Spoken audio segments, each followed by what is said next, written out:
Welcome to Mecho's Quick Tip videos. Our videos will demonstrate installation tips and techniques to help increase the efficiency in your projects.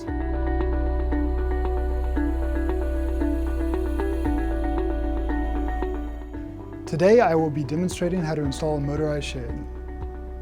To install the motorized shade, we need two brackets: the drive end, also known as the motor end, and an idle end.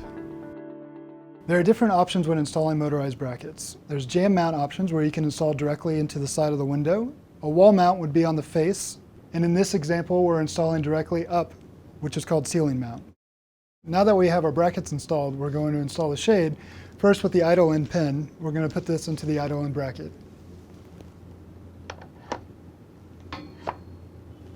With the idle end secured, we're now going to insert the motor lug into the motor end bracket.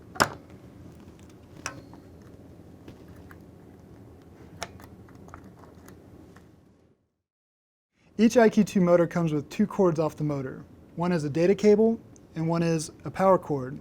The power cord comes with three plug options: a 3-prong plug, a Wago plug, and this is our standard Anderson plug.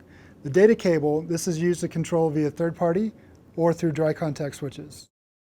Once the shade is properly installed, we're going to connect the power. So take the female end of the Anderson plug, connect it here, and this powers up the shade.